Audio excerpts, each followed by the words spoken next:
What a great setup. Good morning. Well, thanks so much. It's great to be here. Always great to be back in Central Florida. As you may see, the subject today is Florida Prepaid. We got some great announcements on that. I will, before I begin, just want to recognize a lot of the folks we have with us here today. We have our Commissioner of Education for the state of Florida, Manny Diaz, as well as our Chancellor for the State University System, Ray Rodriguez. Our Board Chairman for Florida Prepaid, Ambassador John Rood, is with us. And I asked him if he has any more eligibility for football. He doesn't, but former Florida State star and Lottery Secretary John Davis is with us. We've also have President of the University of Central Florida, Dr. Alexander Cartwright, President of Valencia College, Kathleen Plinsky, Orange County Superintendent of Schools, Dr. Maria Vasquez, and Seminole County parent of two, who you will hear from, Patricia Rush. So now we're here today to highlight some opportunities for Florida parents, but also potentially some benefits that they have yet to claim under this program. But before we get into that, it is great to point out that Florida, for the last 2 years, has ranked #1 in higher education, public higher education throughout the country. Actually, I'm sorry. That's all of education 2 years in a row, been #1 higher. We've been that way for the last 6 years. Part of what we've done is we have a great 4-year graduation rate. I mean, our view is you get in there, get the degree, and get them out of there. Some universities, they have an incentive that people stay 5 or 6 years because they get more money from the tuition, but we don't want that to happen. We don't want kids to have to go into debt. We want you to go in, do your work, and then live your life. We have the lowest in-state tuition and fees of all 50 states for our residents. And if you look most recently, we had the Forbes ranking, University of Florida, #4 in America for public universities. 8 Florida institutions improved their rankings, and for the first time, Florida A&M earned a spot on the list. And so we have been seeing that. We've been seeing the success, and we're happy to do that. Now, that's great, and you want to have good quality. But we have held the line. So not only do we have the lowest tuition, we have not increased tuition 1 red cent since I've been the governor of the state. And so if you look at recent numbers, the most recent numbers we had were that for all of our Florida undergraduates, 77% were loan-free during the school year in the most recent numbers we have. That is incredible. I mean, it's just standard practice that people are taking out all these loans. I think we've seen over the years that there was kind of, I remember when I was going to school, they said, you got to go to the 4-year college, you just got to get that degree. So a lot of people they went into debt, they ended up getting degrees, which honestly, in some of these institutions were not things that were great. And it's like one thing if you're at a state university and you have to take out some loans, but when you're paying 50, 60, 70,000 tuition, I think tuition's even more than that some places. I mean, that adds up very quickly. And so you've had this real albatross of costs that have been imposed. And look, students agree to sign this. I mean, it's not like you relieve them of responsibility, but they were told that this was somehow their ticket to success and that all this loan was going to be worth it. And if you end up getting degrees from MIT, is it going to be worth it? Yeah, probably, right? But if you get degrees, from some 4th-tier private university that charges more than Harvard, and you get a degree in zombie studies, not probably the pathway to success. So we know that, and I think we've been very keyed on that in Florida throughout the whole time. Now, so that's great. And if you just go and your kid becomes graduates high school, wants to go to state university, it's not easy to get into a lot of these universities anymore. It used to be a lot easier. You go, and you're going to have the lowest tuition in the country. And so some parents can just, are in a position to just write that check and do it. And that's fine. And if you can't do that, you can basically work part-time jobs as a student and pay for the tuition and fees. No question, that is very, very attainable. But there's also other ways that you can make it even more affordable, and the Florida Prepaid College Savings Program is one of those. I mean, this is the national model across the country for college savings. I think a lot of Florida parents know about it, but not as many as maybe we would like. This is a way for you to prepay for your child's future education at any of our state colleges or state universities. You can lock in today's tuition costs at today's prices. And so, yes, we haven't raised tuition here in Florida, but if you have a newborn now, who knows what'll happen in the intervening years between now and the time they turn 18. So you have the lowest tuition rates in the country, and you can lock it in through the Florida Prepaid program, and that's what they do. This program looks to see what tuition is, and it adjusts accordingly for that. And the program, it's great because this is not like you pay into it and then your kid ends up getting a scholarship to Notre Dame and then like you lose it. No, you can apply it to out of state. You could apply it to trade schools. You can give it to a sibling, one of your other kids if you want to, and you can get a refund at any point while you're doing that. And so you can cancel it and get a full refund. You can transfer it to another family member.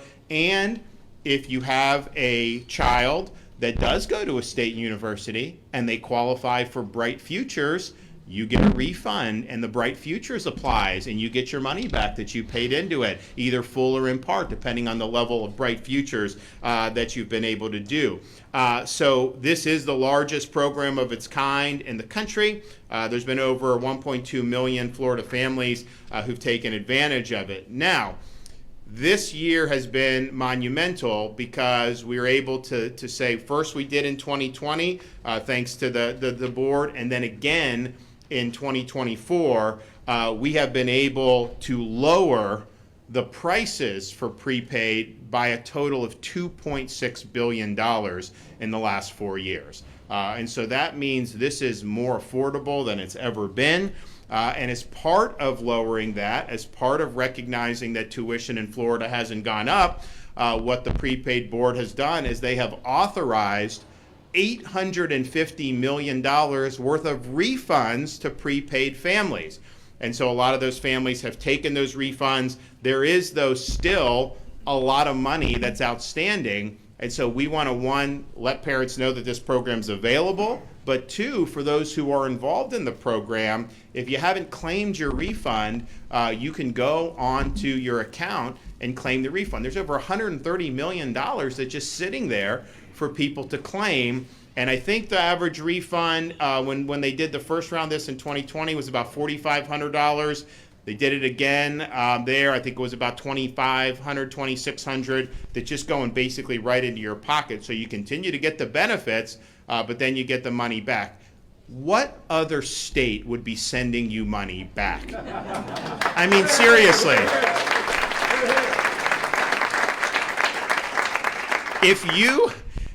If you overpaid in a state like California or New York, would they send you your money back?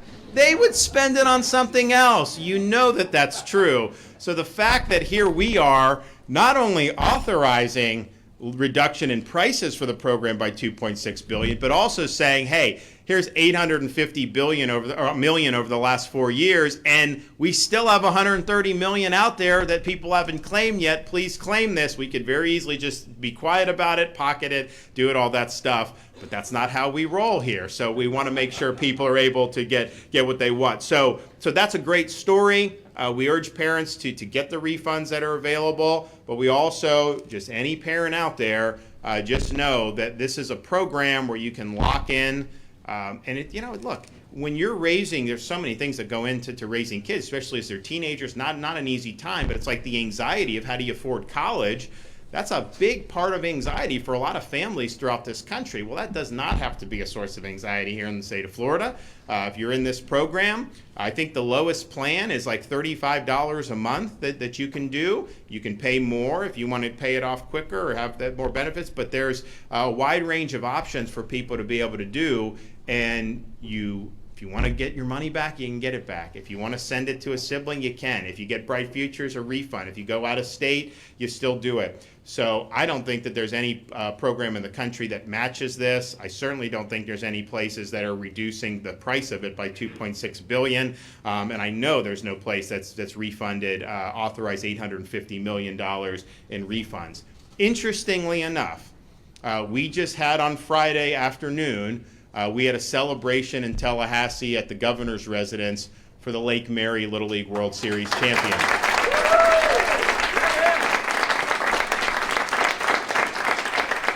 They are the first team in the history of the state of Florida to win the Little League World Series championship. And, we've sent a lot of teams over the years. We've had teams like the old Belmont Heights team from Tampa that had big leaguers that ended up doing. So we've had a lot of great teams. They're the first one to be able to win it all, and it was a really exciting finish.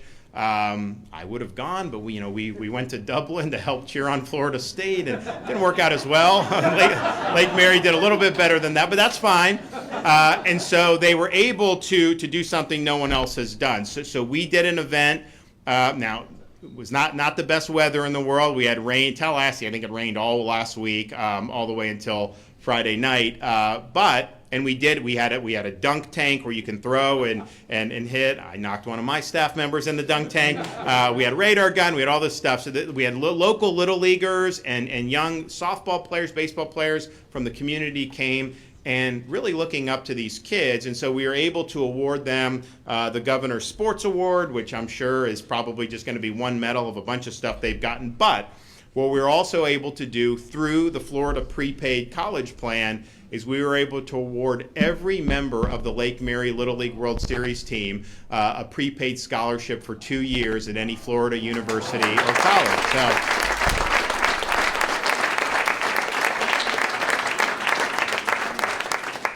And I told them, who knows what they're going to do? But they played. There was like 30,000 people for that game, for a Little League game. And I told the kids, I was like, unless you make it to the College World Series in Omaha, or unless you make it to the big leagues, you will never play in front of more people than that. It's just the way baseball is. You're just not going to get crowds of that magnitude. And so that's a pretty big stage, and they really did this community proud, and they did the state of Florida proud. So that was the least that we can do. And then they also were acknowledged after the first quarter at the Florida State-Memphis game. And that gave the fans something that they could cheer for that, for sure. That was a really, really good thing. Now, final word on this. This is a good program. This is not like we want you to use this money for you. Like, it's not about us. We've got a massive surplus. We cut taxes. We've paid down 36% of the entire history of Florida. We've paid down 36% of the debt just since I've been governor. We're good. We don't need your money.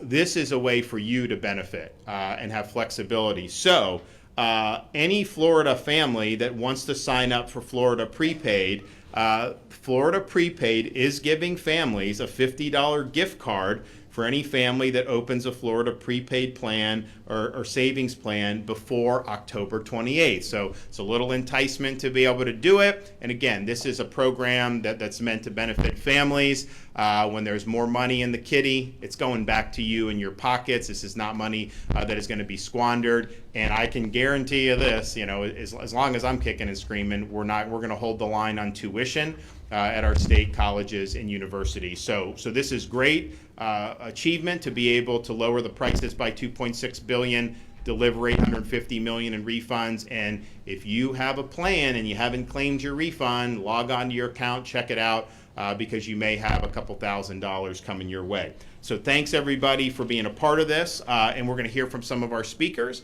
So we'll start with our chairman of the board, John Rood. Thank you, John.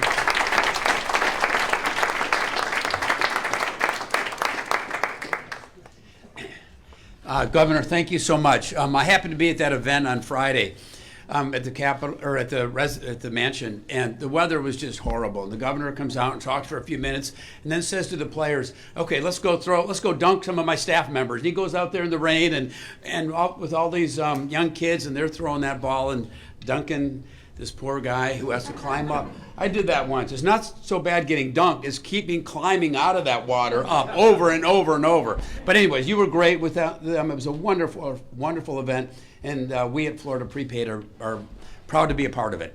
I'm the chairman of Florida Prepaid, and it's exciting to be able to be here and talk about this incredible refund. And it's not just cash refund; it's also refund reducing the debt when some of our families financed it. But it wouldn't be possible if it wasn't for the governor's policy. And I hope you stay kicking and screaming for a while and keep this tuition flat, because it enables us to do what we're doing here. Most of the points that I have in my long notes here were covered, so I won't reiterate. But I did want to stress that we have 40,000 families that still have refunds coming. That's $130 million cash refunds. Those that had the debt reduced, it's not as complicated. We can just reduce the debt. I want to give you a website that you can look up if you suspect you might have a refund. It's myfloridaprepaid.com/low prices. And I hope we can get that out there in the paper. Our staff is working tirelessly to try to get this money out to the policyholders. They'll never lose it. When they come to use the money, when their child's about to go to college, they'll then reach out to us, and we'll be able to, square it up. But we would like to do it as soon as possible so they can convert to a 529 or use that money for some other purpose that's important to them. Before I close, I want to tell you very briefly, why I am so excited about Florida Prepaid and why I've been doing this now for, I think, almost 10 years. Not only do we provide families with a path, a very affordable path and a very fair path to pay for college, but we set the expectation. And I think that's one thing that is so important, that when a child knows something has been paid for, his parents, his grandparents paid this so that they could attend college or a trade school, they want to live up to that opportunity, and they want to make their parents or their grandparents proud. So that expectation of college, I believe, is equally important. So with that, I would just encourage those of you that don't have a plan to consider it. I have plans for my kids and all 10 grandkids now, which they'll be even more excited about it later on, but their parents are real excited about it. So I would encourage all of you to look into this. And I thank you very much, Governor, for the opportunity to be here. Thank you.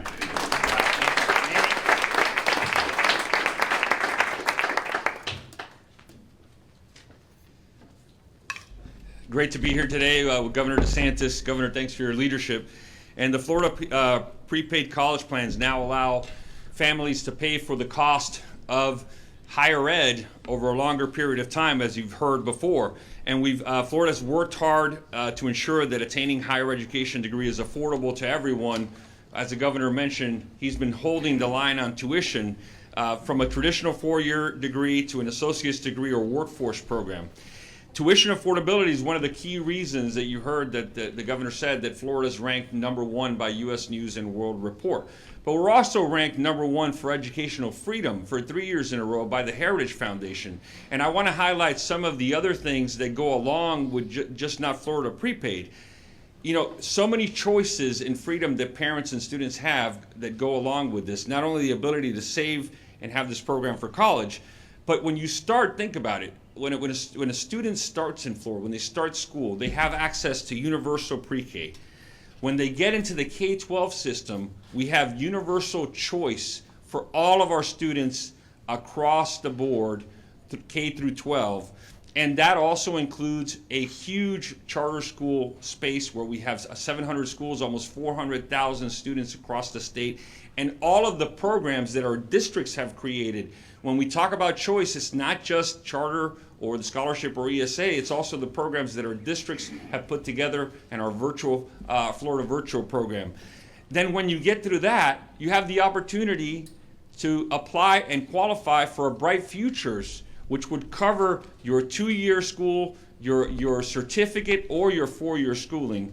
And then, in addition to that, we have a robust dual enrollment program in our state where students have the ability to get an associate's degree at no cost before they even leave high school. So when you're talking about putting a dent in the cost of college, putting a dent in this debt, this governor has it right. As you can see, it's not just one program, it's a landscape, and Florida Prepaid is a huge part of that. It's important to highlight also the fact that Florida Prepaid is not just used for our universities, but you can purchase a prepaid plan to use at one of our 28 state colleges. Florida colleges are not the junior colleges of the past. Our colleges offer 2-year degrees and have 4-year bachelor degrees programs, along with hundreds of certificate programs. Florida's the leader in education choice. That is clear, but that extends also to our higher ed. There are 3 Florida prepaid plans that you can purchase to use at Florida colleges. The 2-year Florida college plan is geared toward a student earning an associate's degree or workforce certification. The 4-year Florida college plan is aimed at students pursuing a bachelor's degree, and the 2+2 Florida college plan is for students who want to attend a 2-year Florida college and then transfer to the state university system for the remaining 2 years. As you can see, we've seen so much success across the board in Florida in education, but it is because of the leadership that we have and because of the programs that have been put in place. In fact, 57% of Florida's high school graduates that stay in Florida, pursue higher education, attend the Florida college, and a lot of them go on to our university system. Some of the best and brightest minds start off with these 2-year programs and then go on, and that's another way to save money. So I'm very proud to stand here with Governor DeSantis, as Florida is clearly #1 in education, and he is clearly the education governor. Thank you, Governor.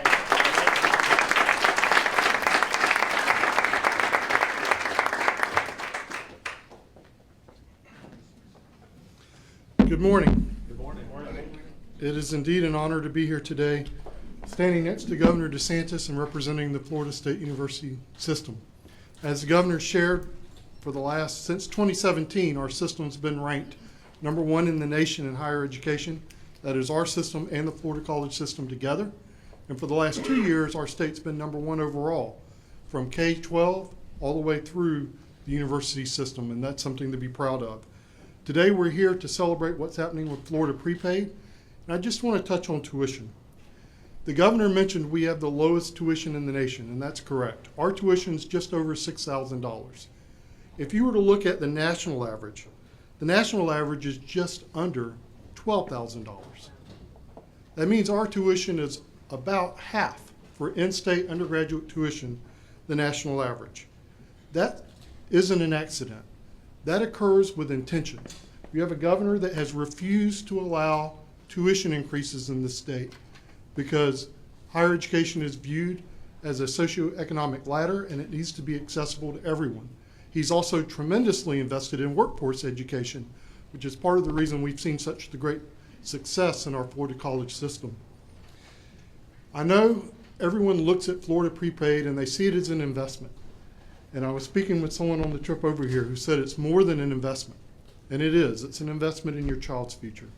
But it's a contract.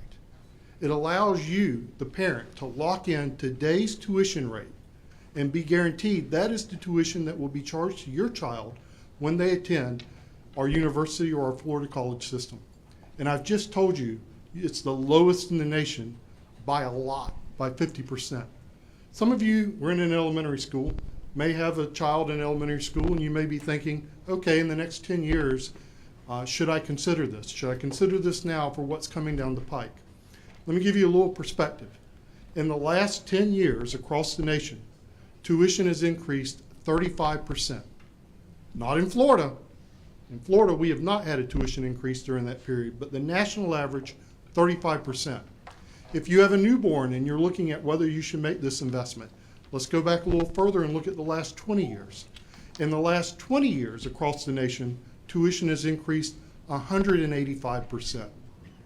There is no better deal in the country right now than to make an investment in Florida Prepaid for your child. Amen. And so I encourage everyone to do so. Governor, thank you for your leadership on this issue. And I'll just close with this. Because the governor has been a champion of keeping education affordable, I believe we're one of the last state university systems in the nation where a student can end their spring semester, spend their summer working full-time at a minimum wage job, and at the conclusion of summer have earned enough money to pay their tuition and fees for the following spring and semester system. We are keeping it possible in Florida to work your way through, but help your child out. Buy Florida Prepaid and give them that head start. Thank you.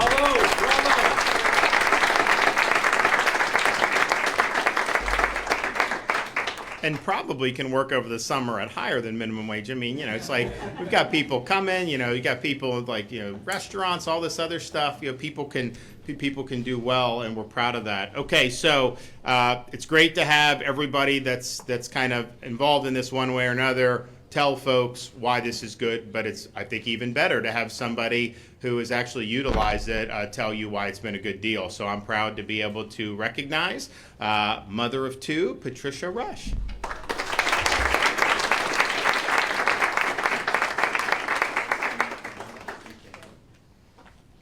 Good morning, everybody. Thank you for having me. Thank you for inviting me to speak, Governor DeSantis. I'm honored to stand here before you and explain why Florida Prepaid is so important to me and to my family. I am a Knight. I graduated from the University of Central Florida. But my parents did not have Florida Prepaid. But I did qualify for Bright Futures, and I spent my entire senior year of high school figuring out how I was going to pay for my 4 years, applying to every scholarship I could possibly come up with in order to qualify. So when we had our son a few years after I graduated from college, I really felt passionately about the fact that I wanted to give him the gift of higher education. Like, it was important to me that when he graduated from high school that we were able to give him this gift. So we locked in his rates 2 months after he was born. He's actually about to graduate from high school this year, which is really exciting, and we were able to get it at such an affordable rate. We decided to do the same thing for our daughter, who was born 2 years later. Her program, though, was even better than his, because about a year ago, my sister told me, hey, there's money to be claimed. And I thought, what are you talking about? She said, Florida Prepaid, go log into your account. I just got $5,000 back for my niece's tuition. So I went in and checked, and sure enough, there was $15,000 waiting for me for Olivia's plan. So we were able to claim that reimbursement and reinvest it for her. So when she graduates in 2027, her $15,000 would have grown even more, and she'll be able to take that to help with other expenses that she has. I just feel very passionate that parents need to know about this program, that they need to think about it when you have that little baby and you're thinking 18 years sounds like a really long time, but it's not. It comes so fast, and before you know it, you're thinking about college and where you're going to send them and how you're going to pay for it, and there's no greater gift than the gift of education. It's something no one can ever take away from you. It's something that you can use for the rest of your life, and I feel very blessed that my husband and I made this decision, and we were able to give our two kids the gift of higher education, and I encourage families across Florida to research this program, to look at it, ask your neighbors, ask your friends, because there's probably somebody who has utilized it, and really take advantage of what Florida has to offer. It's the greatest state in the union.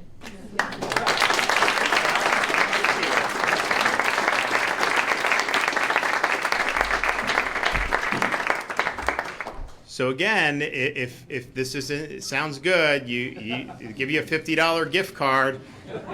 It used to be able to, you could go and buy your family dinner at like a fast cash. You can't even afford. I mean, like, we went to Waffle House yesterday. Family of five, and I mean, it is what it is. So, but $50 doesn't go as far as it used to, but still nice to have. And so you'll be able to do that. And again, $850 million in refunds have been authorized, but we have over $130 million that have not been claimed yet. So please look at that and do what's best for you and your family. And I'm excited about this. I'm excited about the momentum we continue to build, and we're going to make sure that folks have attainable higher education. High quality, of course, but attainable. And we don't want to see folks having to go deep into debt just to be able to try to advance themselves. And Florida Prepaid shows you don't have to do that. Bright Future shows you don't have to do that. And just holding the line on tuition for our in-state residents shows that you don't have to do that. So thanks for everybody that's been involved. And with that, I'm happy to take a question or two. Would you suspend permanent anesthesia removal of morale if she's reelected? I would just refer you to the Florida Constitution. The governor has authority to suspend county-wide elected officials if they're engaged in misfeasance, malfeasance, drunkenness, neglect of duty. There is no constitutional authority as that applies to a state representative, and so that's not in the governor's purview. And so we take that responsibility seriously, because I think that provision of the Constitution was put in there to ensure that these officials are doing their jobs, and they're not neglecting duties, and there does need to be a check and balance on that. So that's what we've done, and that's a duty that I've discharged across the state when appropriate. Have you talked to President Trump since yesterday's assassination attempt, and if so, what did he say? I have not talked to him yet. I did announce yesterday we're going to be doing a state-level investigation. I understand that the feds are involved, but we do believe that there were multiple violations of state law. We also believe that there's a need to make sure that the truth about all this comes out in a way, that's credible. I mean, I look at the federal government with all due respect to them. Those same agencies that are prosecuting Trump in that jurisdiction are now going to be investigating this. I just think that may not be the best thing for this country. Nevertheless, they have their prerogative, but we have our prerogative, and so we'll be making an announcement further along those lines in the ensuing days. Yes, ma'am. Governor, can we ask you about the news release last week about the arrest of a petition gatherer, and the wording in the FPLE press release was for petition fraud on the personal use of marijuana initiative. Some have raised questions that this misleads voters because it didn't say that it did not involve Amendment 3. So I think what they said is accurate. I think this was, this weed thing's been going on for a long time, and so this was somebody who had submitted fraudulent petitions, I think, during the 2022 cycle. That's a fraud. I mean, we're not going to turn our backs on that. There are also examples of some of these petition gatherers that submitted petitions on behalf of dead voters, and the supervisors didn't accept that because they looked and saw they were dead. But that's still a fraud. You're submitting petitions on behalf of dead people. You are committing a fraud. And what's gone on in this petition stuff is it's just become a cottage industry of nonsense. You have petitions that are being submitted and voters are asked, say, I never signed that. How does that happen? How do we get to a point where that can happen? So I think they've had a lot of credible complaints. They've investigated the Election Crimes Office. They've referred the appropriate cases to law enforcement for prosecution. And I think that's what should end up happening. But don't kid yourself and act like this whole petition process. There's a lot of money that's at stake here. People make money off the petition process. There's an incentive to commit fraud. The legislature's tried to address it, but I don't think that they've addressed it adequately. And so then you end up with these signatures come in, and if they're not matching, how do you police that? So there definitely it was fraud that was committed on behalf of people that have been participating in this petition process. That is clear. The extent of it and the impact of it, that remains to be seen. But clearly that has happened. Governor, some parents, there's been a rise in violence across high schools, middle schools across Central Florida, specifically Lyman High School. There was a gun that was brought to campus. Parents are scared. What is your response to all of these threats on campuses across Central Florida? Well, Florida takes school safety more seriously than any state in the country. We've done more to invest in resources, whether it's school resource officers, whether it's other accoutrements that can help deter anything happening at our schools. And so I think that we continue to stand by and work with our school districts to help. We've also gone even above and beyond that. I mean, we've provided funding for security at Jewish day schools in light of October 7th in particular, but even before that when you have anti-Semitic threats and attacks. So this is something that I think we need to be united against. And if people are issuing some of these threats, like an idle threat, we take that very seriously. Even if you have no intent on following through with it, that creates a lot of consternation in the community. It creates a lot of anxiety with parents, and we will absolutely hold you responsible. Governor, we've heard from several parents who want to see walk-through metal detectors at schools because of the threats, because of some guns found at Orange County schools, I know, piloted a metal detector program at a few high schools last year, but determined it was because of cost and staffing that they wouldn't continue that. Well, it's also an interruption to the experience, right? So I think that's a school district's prerogative to make those decisions. I think the school funding we have could be applied for that if that's what people wanted. But I would note, they tried to do that in Broward at the beginning of the school year, and these kids are waiting in line for like 45, 50 minutes. And so is that the best way to do it? I think a lot of people look at that and say that may not be the best way to do it. But ultimately, I don't know that Orange County is the same as Okaloosa or that Duval's the same as Polk. And so I think these districts can make those determinations as they see fit. But that would definitely not be something we would mandate be done throughout the state of Florida. Did you have something over here? Same question. Okay. Can we go back to Amendment 4? I don't think we touched on this, on the alleged petition fraud and sending election police to homes. So if there's evidence of fraud, then they are going to follow through. So if there's a signature that doesn't match, they can follow through. If someone says, oh, actually it is my signature, then they move on. But let me just say this about Amendment 4, because yes, you have had fraudulent stuff with the signatures. I think that's been verified. To what extent, we'll see. But the whole thing is built on fraud. If you read that amendment, they don't define any of the terms that are in the amendment. Not one definition is written into that amendment. What does it do? It basically green lights, if any, you don't even have to be a physician. They literally take physician out of Florida. You can be any, quote, healthcare provider can green light an abortion up until the moment of birth. That is what that would be in our Constitution.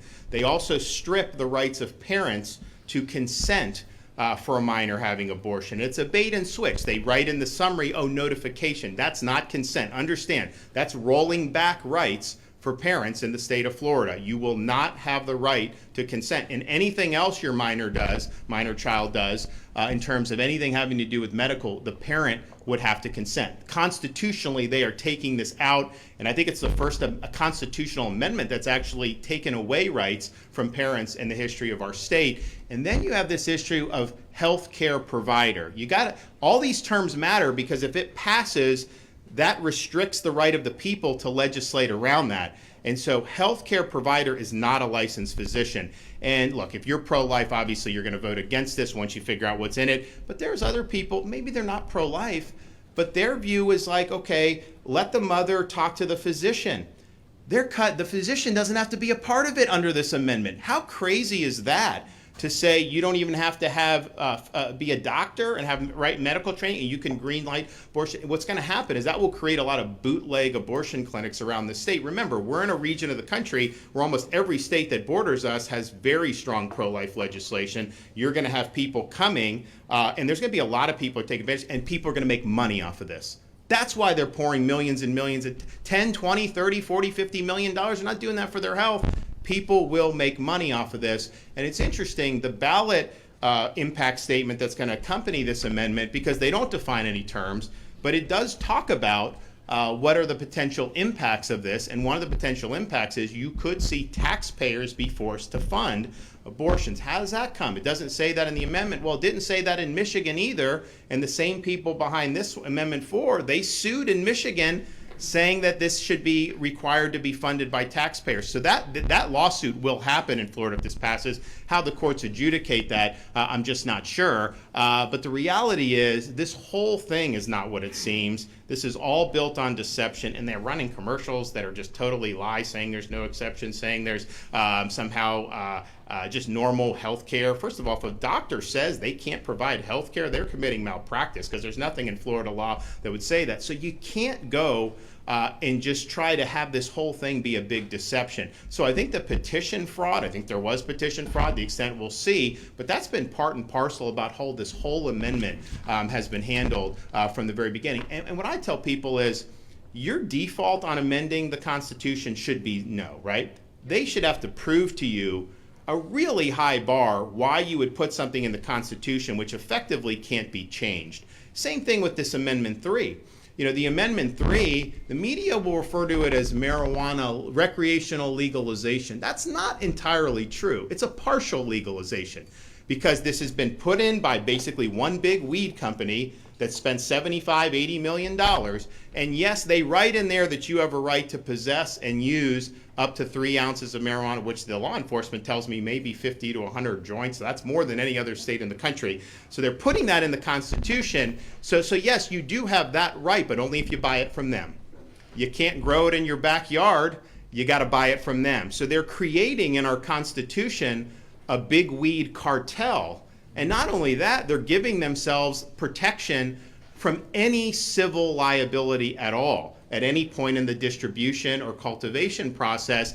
That's not in the ballot summary. So when you as a voter go read the ballot summary, it does not tell you that they're giving themselves total immunity from liability. That's a pretty big thing to have. How the Florida Supreme Court let that summary on was a huge mistake and a bad decision. But that's what's happening. So they're not spending $70–80 million because they're just looking for kicks. They're doing it because they're locking in a captive market for their corporate interest.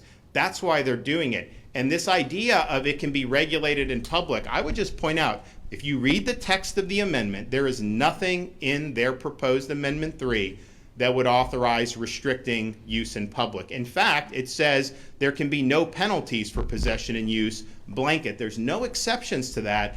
And even if somehow they put that in there, I don't think there's been any place in the country that successfully cabined the use. See, I would view it the opposite. I mean, I would say instead of putting a big weed cartel in the Constitution, instead of telling people you can buy it from them and then you're fine, but then it can be used in public, I would do the opposite. I think it's much more reasonable to say, if people want to grow in their backyard and use it in their house, that's fine. Just don't bring it in public, right? We don't want it in our streets and stuff. And so they're doing the opposite, I think, of what kind of a pro-freedom approach would be. And it's interesting. We have medical marijuana in Florida. I implemented it. It had passed before I became governor. No one was really doing anything about it. And my view is like, the people voted for it. We're going to do it. And it hasn't overrun the state because in that amendment, they put in there nothing in this amendment would mean that you have to accommodate the use of medical marijuana in public. They also put in that amendment there's no overriding civil liability like negligence and malpractice. So they put that in there. Amendment 3, this was written by the CEO of a big weed company, literally written by their CEO. They do not have any accommodation where you can do anything to restrict public. So when people say you can do it, they're just asserting that without any textual basis in the amendment. And then you also have this issue of liability. They could have made clear that the liability does not extend to negligence actions, product liability. I mean, what? If you sell someone defective weed and they have seizures, they can't sue you? That's what it says. It's a blanket immunity. So I think it's just this whole process of trying to pull the wool over the eyes of people is not a good process. That summary does not accurately tell voters what the impact of this. It's a very sanitized summary. You read it, you're like, oh, what's the big deal? Man, there's a lot to unpack. And again, when you put this in the Constitution, you can't fix it at that point. The chance of having a constitutional amendment to fix either of these amendments is pretty much zero. So you're locking that in for future generations. Even if you elected 100 new representatives who campaign on fixing a problem generated by one of these two amendments, they wouldn't be able to. It takes power away from the people and basically invests the power in the courts to try to hash out all these different issues. And that's not what we want to do but I think it's very telling that you would write an amendment, try to claim that this is like for freedom, and then not let people grow the plant in their own backyards. They got to buy it from you. Who would think to use a constitution to do that? Totally inappropriate. Final thing I'll say, because they're now saying this is going to help education. There is nothing in Amendment 3 that has any provision for education. How many times have these people throughout the years said, if you just do what we want, education's going to benefit? I think there's a lot of people that may have been born on Tuesday, but not last Tuesday. They are not going to buy that. That is just a total canard. There's nothing in there that is benefiting that at all. And I also think, to say that it's even going to be taxed, we don't know if it'll be taxed or not, right? Because that's a decision I think the legislature would have to make. The problem with taxing it is, what does that do to the black market? It increases the black market. And the thing about Colorado is when Colorado did this was, I think, 10 or 12 years ago. Colorado was the first state. And honestly, the argument was not crazy. The argument was, listen, people smoke marijuana. That's true in Florida. It's not limited to legal medical marijuana use. Obviously, people do it, and nobody's in jail for smoking marijuana in our state prison system. Don't let anyone tell you otherwise. Not one person is in jail for possession or use of simple amounts of marijuana. And any marijuana offenses, they've usually committed other crimes that are more serious, and that got tacked on. Put that aside. So you have this situation there. And it is, Colorado said if you tax it, you're going to have all these benefits. And you'll get rid of the black market. And that sounds good, right? I mean, why would you want to empower people who are violating the law? The black market in Colorado today is significantly larger than it was prior to them passing this. Why? Because when you tax it and you regulate it, it increases the price. It's basic economics. So people can get it off the black market for a lot cheaper. And so the demand grows. And when it's decriminalized, the use among society grows. And so there's actually a bigger black market. That's happened in California. It's happened in Colorado. And it's interesting. There are people in Colorado, a lot of them, who will say, you know, they're more liberal on weed. You know, they think people should be able to do it, but that it hasn't worked in Colorado. And people say, you know, don't do the mistake that we did. And I just look at it, just the public use aspect of it alone, we're not like these other states. I mean, we have, how many visitors did we have to Florida? I mean, we have, you know, huge amounts of visitors that come. We've had spring break. I mean, I had to put highway patrol. We work with the mayor of Miami Beach to make sure that the spring break, the inmates weren't running the asylum. It was actually very successful this year. But after COVID, we were like the place everyone wanted to come. So we did that. The restaurants were happy. They didn't have damage, all this stuff. But just imagine how that would interact with this being everywhere in our communities and our streets. I think it would absolutely hurt tourism. And that's why I think even if you taxed it, I think like Colorado, they really don't make money off it anymore. And I think for us, even if you said you're going to tax it, even if you did a static analysis, you also have to look, what would the impact be if there were rampant public use? How would that impact our tourism industry? How would it impact people wanting to come visit some of the places in Florida? And, you know, I've had people from these other states that come and they say that Florida, they like being in Florida better because a lot of the problems they have, whether it's rampant homeless, whether it's the drug use and look, in places like San Francisco, it's not just marijuana. I mean, they're doing everything on the street, and it's really gotten out of control. So from a quality of life perspective, I think it's pretty clear. But look at the experience that's happened in those areas. And, you know, there's not a single person in Florida State Prison that is in prison for smoking marijuana. The reality is there's people that do this in the privacy of their own home, and people are by and large just left alone in that. And of course, there's a big medical marijuana industry.